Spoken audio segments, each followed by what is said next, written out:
इसी समय देवराज इंद्र आ गए। गोस्वामी तुलसीदास ने लिखा, बाल समय रवि भक्ष लियो तब तीनहु लोक भयो अधियारो, ताहि तो तास भयो जग को यह संकट काहुस जात नटारो। देवन आनि करी बिनती तब छाड़ दियो रवि कष्ट निवारो। को नहीं जानत है जग में कपि संकट मोचन नाम तिहारो। गोस्वामी तुलसीदास ने लिखा, जब सूर्य भगवान को हनुमान जी महाराज निकल गए तब देवताओं ने आकर के विनती किया। तब हनुमान जी महाराज देवताओं की विनती से खुश होकर सूर्य भगवान को छोड़ दिए और राहु की ओर दौड़ लगाए। शांभवी माया उसी दिन राहु ग्रसने आ गया, गगन में रवि वर्ण को पीताभ करके छा गया। लीलया लांगूर धरने लील डाला लाल को, राहु ने देखा उसमें दुर्दांत उद्धृत बाल को। उसी समय राहु ने दुर्दांत लाल सूर्य के समान हनुमान जी महाराज को देखा। श्रीमद् वाल्मीकि रामायण में उच्चार्क मिमं राम प्रधावंतम प्लवंगमा। अगस्त्य ऋषि ने कहा, महाराज हनुमान जी महाराज सूर्य को छोड़कर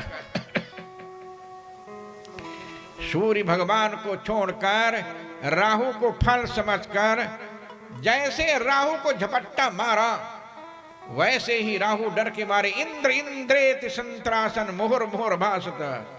अरे इंद्र बचाओ बचाओ बचाओ, बड़ी तेजी से कहा कर हनुमान जी महाराज की ओर से भगा। श्रुत्वा इंद्रवाच मां भयसी हमेनम निषूदये। देवराज इंद्र ने राहु की बात को सुना, चिंता मत करो, मैं अभी इसको बताता हूं, तुरंत आता हूं, चिंता मत करो। और इसके बाद ऐरावत हाथी में बैठकर जैसे आगे बढ़े, हनुमान जी महाराज ने सोचा ये सफेद फल आ गया। देवराज इंद्र का हाथी सफेद था और राहु काला था, सूर्य भगवान लाल थे। पहले लाल को निकले, इसके बाद काला को निकलने के लिए दौड़े, इसके बाद सफेद हाथी देखा, सोचा ये बहुत अच्छा फल है। हनुमान जी महाराज तुरंत सफेद हाथी पर अटैक करना शुरू करे। फलम तम हस्ति राजानम अभिदुद्राव मारुति। हे रघुनंदन राम, देवराज इंद्र के सफेद ऐरावत हाथी को जैसे हनुमान जी महाराज ने देखा, हस्तात्तात मुक्तेन कुलसे नाभ्यताड़यत्। देवराज इंद्र ने सोचा कहीं मेरे साथ ही हमको भी न निगल जाए। डर के मारे देवराज इंद्र ने अपना वज्र निकाला और वज्र से हनुमान जी महाराज की ठुड्डी में मारा। जैसे मारा, वज्र के प्रहार से हनुमान जी महाराज ऊपर से नीचे गिर गए। ततो गिरौ पतातैष इंद्र वज्राभिताड़ितः। देवराज इंद्र के वज्र से प्रताड़ित श्री हनुमान जी महाराज ऊपर से नीचे गिर पड़े। पतमानस्य चैतस्य वामा हनुरभज्यता। जब हनुमान जी महाराज गिरे तो हनुमान जी महाराज की बाईं ठुड्डी में चोट वज्र का पड़ा। तब हनुमान जी महाराज बेहोश होके नीचे गिर पड़े और वायु देवता नीचे आकर हनुमान जी को अपनी गोदी में ले लिया। हनुमान जी के शरीर में कहीं चोट नहीं आने पाई। गुहाम प्रविष्ट स्वसुतम शिशुमादाय मारुति।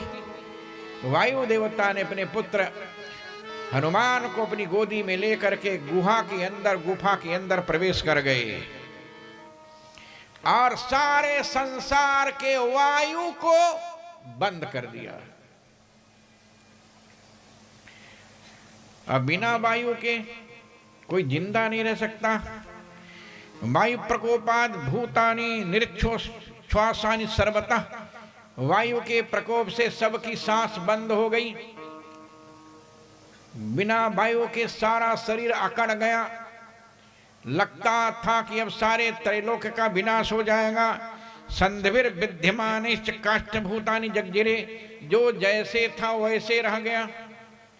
जिसका हाथ जिसका मुंह जैसे था वैसे खड़ा रह गया। न चल सका, न हिल सका, न डुल सका, न बैठ सका, न उठ सका, न बोल सका। इसलिए कि वायु प्राण सुखम वायु, वायु सर्मिदम जगत, वायुना संप्रत्यक्तम न सुखम विद्यते जगत। वायु ही प्राण है, वायु ही सुख है, वायु ही संपूर्ण जगत है। वायुना संप्रत्यक्तम न सुखम विद्यते क्वचित। वायु को छोड़ दो तो दुनिया में किसी को किसी प्रकार का कोई सुख हो ही नहीं सकता है। और इसलिए अद्दैवते निरीक्षासा काष्ठकुड्योपमा स्थिताः, सब देवता यक्ष नर गंधर्व सर्व जहां के तहां रुक गए। सारे देश में हाहाकार मच गया। और वायु देवता हनुमान जी महाराज को लेकर शिशुकम तम समादाय, अपने पुत्र शिशु हनुमान जी महाराज को लेकर वायु देवता नीचे गुफा में छिपे हुए थे। और सब देवताओं ने भगवान ब्रह्मा से प्रार्थना किया। तब ब्रह्मा जी सभी देवताओं को साथ में लेकर जहां पर जिस गुफा में वायु देवता हनुमान जी को लेकर बैठे थे पहुंच गए। पादयोर निपतत माइत्री रूपास्थाए वेद से, वायु देवता ने 3 बार हाथ को इधर उधर करके, जैसे हमारे रामानंद संप्रदाय में 3 बार 1 2 3 करके दंडवत किया जाता है, वैसे ही वायु देवता ने ब्रह्मा जी को प्रणाम किया। और ब्रह्मा जी ने तुरंत अपने मंगल में दिव्य कर कमलों से वायु पुत्र को अपने हाथों से छुआ। अस्पृष्ट मात्र ततः सोत सलिलम पद्म जन्मना। जैसे ही ब्रह्मा ने हनुमान जी महाराज के सिर का स्पर्श किया, जल सिक्तम यथा सस्यम पुनर्जीवित मात्मान। जैसे सूखी हुई धान में पानी पड़ जाए तो धान का पौधा खड़ा हो जाता है, वैसे ब्रह्मा के स्पर्श करते ही हनुमान जी महाराज गोदी में उठकर बैठ गए। ऐसा सुंदर दृश्य। प्राणक्तमिदं दृष्ट्वा प्राणो गंध बहामुदा। वो जब हनुमान जी महाराज वायु देवता की गोदी में बैठ गए तब वायु देवता ने वायु का संचार प्रारंभ कर दिया। सब जैसे के तैसे थे, सब ठीक ठाक हो गए। तब ब्रह्मा उवाच, ब्रह्मा ने कहा, अनेन शिशुना कार्यम कर्तव्यम वो भविष्यति। इस वायु पुत्र के द्वारा भविष्य में हम सब देवताओं का कार्य होने वाला है। तद्दध्वम वरान सर्वे मारुतस्यास्य तुष्टये। वायु देवता को प्रसन्न करने के लिए वायु देवता के पुत्र को सब देवता लोग वरदान दीजिए। तब इंद्र उवाच, सबसे पहले इंद्र ने कहा, तदा शैलाग्र शिखरे बामो हनुरभज्जत ततो ही नाम धेयमि हनुमानिति कीर्तितम्। मेरे वज्र के द्वारा हनुमान की ठुड्डी में चोट आई, इसलिए आज से इसका नाम पड़ेगा हनुमान।